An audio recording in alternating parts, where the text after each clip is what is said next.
दोस्तों, जैसा कि कल के वीडियो में हमने ये बात किया था कि भारतीय संविधान की प्रकृति आखिर कैसी है। क्या भारतीय संविधान की प्रकृति संघात्मक है, या भारतीय संविधान की प्रकृति एकात्मक है, या फिर भारतीय संविधान की प्रकृति अर्थसंघात्मक है। तो वास्तव में इस बात को लेकर अलग अलग विद्वानों में अलग अलग राय है। ज्यादातर विद्वानों का मानना है कि भारत के संविधान की प्रकृति संघात्मक है, तो वहीं कुछ विद्वानों का मानना है कि भारत के संविधान की प्रकृति एकात्मक है। तो वहीं केसी हुए जैसे कुछ विद्वानों का मानना है कि भारत के संविधान की प्रकृति अर्थसंघात्मक है। तो हमने ये देखा था कि वास्तव में कैसे हम डिसाइड करेंगे कि भारत के संविधान की प्रकृति क्योंकि ज्यादातर लोगों का यही मानना है कि भारतीय संविधान की प्रकृति संघात्मक है। तो हम अगर इसी बात को आगे बढ़ाएं तो हम कैसे ये डिसाइड करेंगे कि भारतीय संविधान की प्रकृति संघात्मक है। तो वास्तव में वैश्विक स्तर पर 5 ऐसे पैमाने बनाए गए हैं कि अगर इन पैमानों पर किसी देश का संविधान खरा उतरता है तो हम कह देते हैं कि वह संविधान वास्तव में संघात्मक संविधान है। तो उन 5 पैमानों के बारे में हमने बात किया था एक कोड के माध्यम से, जिसको हमने कहा था DSWR। यानी अगर किसी भी देश के संविधान में ये 5 तत्व विद्यमान है तो हम कह देंगे कि उस देश का संविधान कैसा है, संघात्मक। तो इस पे हमने विस्तृत बात किया था, जिसमें हमने बात किया था कि डी का मतलब क्या था, डिस्ट्रीब्यूशन ऑफ पावर, यानी शक्तियों का विभाजन। यस का मतलब क्या था, सुपरमेसी ऑफ कॉन्स्टिट्यूशन, यानी संविधान की सर्वोच्चता। डब्ल्यू का मतलब क्या था कि रिटन कॉन्स्टिट्यूशन, यानी लिखित संविधान। आर का मतलब क्या था, रिजिडिटी ऑफ कॉन्स्टिट्यूशन, यानी संविधान की कठोरता। वहीं ए का मतलब क्या था, अथॉरिटी ऑफ कोर्ट्स, यानी न्यायालयों की प्राधिकारिता। तो हमने इसको विस्तृत रूप में देखा था और यह देखा था कि इन 5 का अलग अलग मतलब क्या होता है, और अंत में हमने यह भी निष्कर्ष निकाला था कि वास्तव में भारत के संविधान में ये 5 तत्व विद्यमान है। तो इस आधार पर हम कह सकते हैं कि हाँ, भारत के संविधान की प्रकृति संघात्मक है। अब हम दोस्तों देखते हैं आगे कि जब हम बात करते हैं राज्य व्यवस्था की संघात्मक प्रकृति की, तो वास्तव में पूरी दुनिया में राज्य व्यवस्था की जहां जहां भी संघात्मक प्रकृति है उसी के अंतर्गत 3 मॉडल निकल के आते हैं, जिनका अलग अलग नाम है, संघ, परिसंघ और महासंघ। तो जहां भी संघात्मक प्रकृति है, क्योंकि संघात्मक प्रकृति की सबसे मुख्य विशेषता क्या है, शक्तियों का केंद्र और राज्यों के बीच बंटवारा है। तो अब बताइए दोस्तों, अगर यहां पे शक्तियों का बंटवारा किन किन के बीच हो रहा है, संघ में भी किसके बीच हो रहा है, केंद्र और राज्य। परिसंघ में किसके किसके बीच हो रहा है, केंद्र और राज्य। महासंघ में किसके किसके बीच हो रहा है, केंद्र और राज्य। तो अब अगर हम ये देखें कि 2 लोग हैं, ठीक है, 2 लोगों में हमको किसी चीज का बंटवारा करना है, तो बंटवारे के वास्तव में कितने तरीके हो सकते हैं, तो बंटवारे के वास्तव में 3 तरीके हो सकते हैं। मान लीजिए ए और बी 2 लोग हैं जिनके बीच में हमको कोई बंटवारा, किसी भी चीज का बंटवारा करना है। तो बंटवारे के 3 तरीके ये हो सकते हैं कि ए को हमने बी के बराबर दे दिया, हो सकता है ए को हमने बी से ज्यादा दे दिया, हो सकता है ए को हमने बी से कम दे दिया।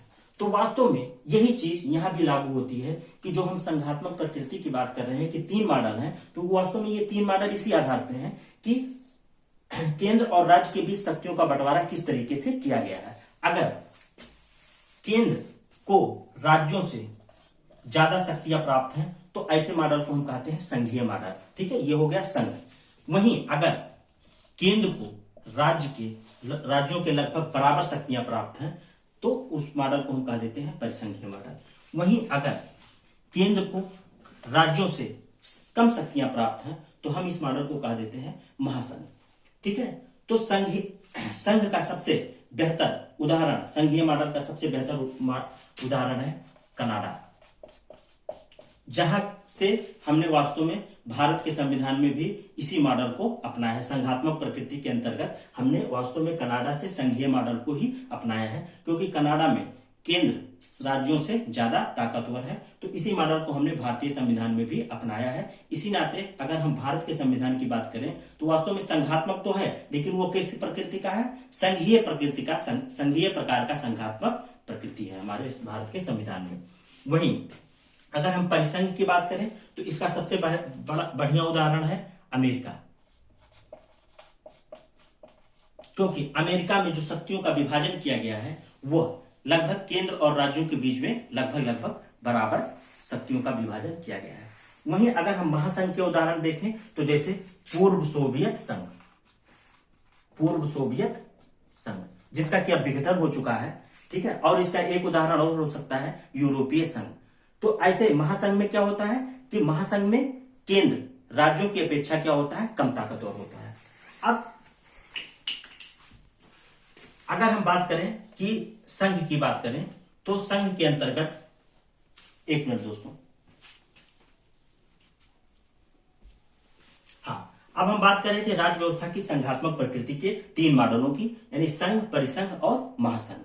तो अगर हम संघ की बात करें तो जहां पे केंद्र को राज्यों से ज्यादा शक्तियां प्राप्त है, ऐसे मॉडल को हम कहते हैं संघीय मॉडल।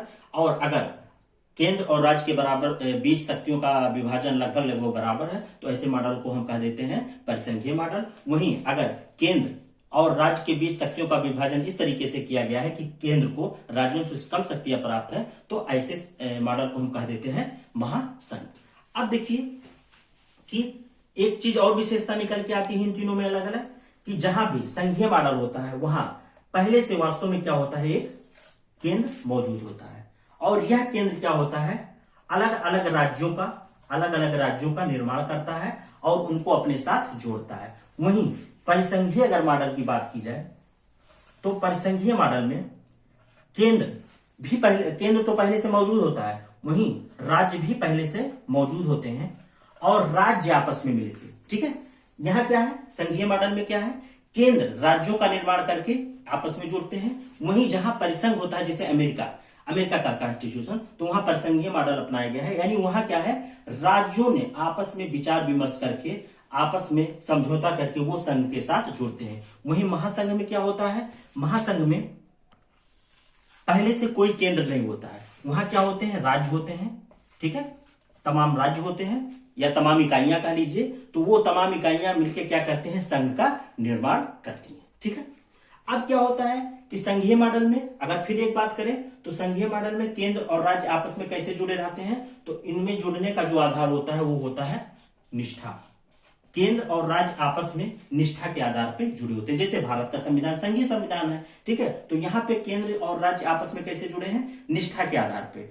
क्यों, क्योंकि केंद्र को वास्तव में राज्यों से ज्यादा शक्तियां प्राप्त हैं। तो आप ही सोचिए कि जब केंद्र को राज्यों से ज्यादा शक्तियां प्राप्त हैं, यानी राज्य कहीं ना कहीं केंद्र पर ज्यादा निर्भर है, चाहे वो वित्तीय रूप में देखा जाए, चाहे वो प्रशासनिक रूप में देखा जाए। तो ये बताइए, क्या राज्यों की निष्ठा केंद्र के प्रति ज्यादा नहीं रहेगी। तो ऐसी स्थिति में देखा जाए तो केंद्र और राज्य कैसे जुड़े रहते हैं, निष्ठा से। वहीं अगर हम परिसंघ की बात करें तो केंद्र और राज्यों का जो जुड़ाव रहता है वो किस आधार पर होता है, तो वो वैधानिक समझौते के आधार पर, वैधानिक समझौता। जैसे अमेरिका में केंद्र, राज्य और केंद्र के बीच जो जुड़ाव है वो उसका आधार क्या है, वैधानिक आधार है।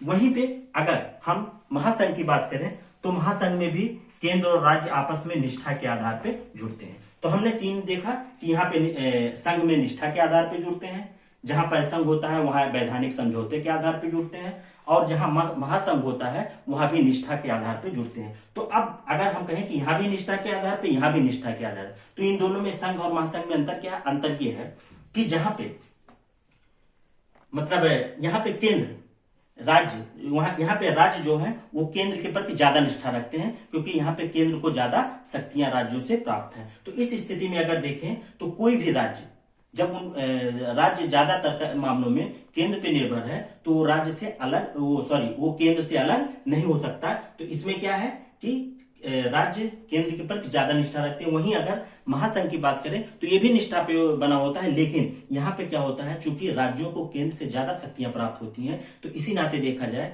तो राज्यों की केंद्र के प्रति निष्ठा कम होती है। तो अब बताइए दोस्तों, क्या यहाँ पे राज्य केंद्र से अलग हो सकते हैं? नहीं, क्योंकि यहाँ पे केंद्र ज्यादा ताकतवर है और राज्य कम ताकतवर है, और राज्य क्या है, केंद्र से निष्ठा से जुड़ा हुआ है, ठीक है। तो यहाँ पे राज्य केंद्र से अलग नहीं हो सकते, और यहाँ भी राज्य के जहां परिसंघ है वहां भी राज्य केंद्र से अलग नहीं हो सकते, क्योंकि यहाँ भी एक वैधानिक समझौते से जुड़े होते हैं। लेकिन जहां महासंघ होगा वहां विघटन की ज्यादा संभावना रहती है, क्योंकि वहां पे केंद्र कम ताकतवर होता है, राज्य ज्यादा ताकतवर होते हैं।